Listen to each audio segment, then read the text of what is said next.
Well, hello once again.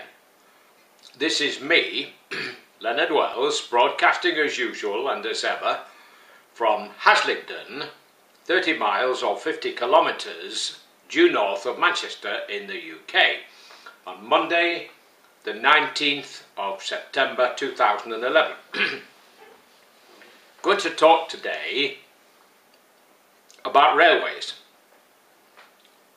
The present government is proposing to spend £30 billion building a high-speed train from London to Birmingham, and maybe after that on to Manchester, and maybe even later on to Scotland. But it isn't going to be ready for many years, and it's going to upset an awful lot of people. And in addition, the way this government runs railways, it will be impossible for anybody except a rich man to travel on this train, this high-speed train. Just look at the fares at the moment from London to Manchester, or Manchester to London. Walk up on a Monday morning to Manchester Piccadilly and ask for a return ticket if you don't have a rail card, and you're talking of £250. Even if you book the night before and get one of the tickets as a single advance, it's £195 return. So what the hell will it cost when they finish with a high-speed train costing £30 billion? Now, the Conservatives screwed the railways after the war. Labour government nationalised them. But when the Conservatives got in under Dr. Beeching, egged on by the Minister of Transport, Mr. Ernest Marples, whose, strange to relate, his interest was building roads, his family company built roads. How strange that he wanted to destroy the railways. And he practically did. He removed over a third of them. And it was all done with false statistics. If you don't believe me, read it. For example, they removed the railway line to Sidmouth in Devon because they said nobody ever bought a ticket from there. But what they didn't do was check how many tickets were bought to this holiday resort, from other parts of the UK. They were so determined to break the railways up. And then they did the same again under Mr. Major's government by privatising the railways in this crazy kind of system we've got now. Well, look at what we've got. We've got hundreds of ancient diesel railcar trains, often overcrowded, especially, for example, around Leeds. We get 2-car trains and enough people to fill 3. We've got the vast amount of track is not electrified.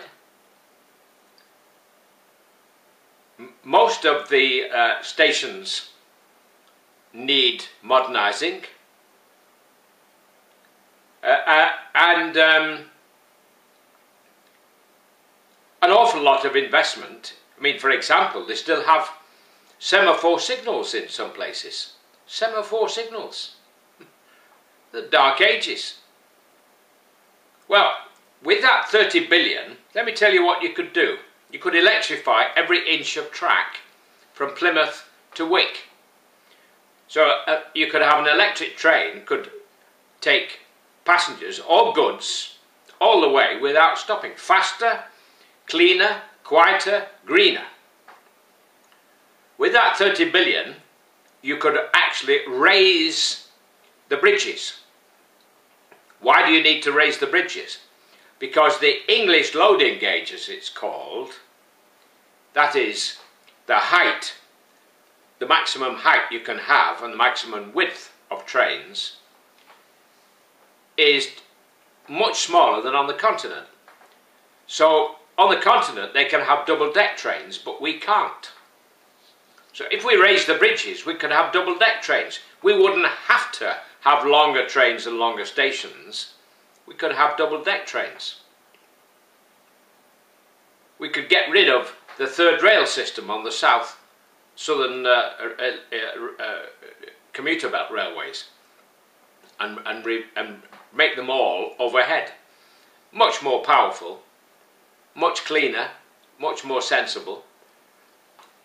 If we raise the bridges, in addition, the trains could carry lorries, container lorries, or ordinary big trucks as they can on the continent. So lorries coming from the continent who wanted to get to the far north of Scotland could take the train. Can't now. They can cross Switzerland on the train, these lorries. And in addition, these bigger trains could carry the bigger containers, which they can't do at the moment, because they won't fit under the bridges, except on certain lines. So that 30 billion should be spent on the railways we've got, because they've been underfunded for decade after decade. And the people of Britain deserve a decent railway. And it's high time we stopped the ridiculous level of fares that we have now. It beggars belief, the kind of fares they charge. It's all right, the train companies boasting that a lot of people get advance tickets and all the rest of it. Well, many of them do.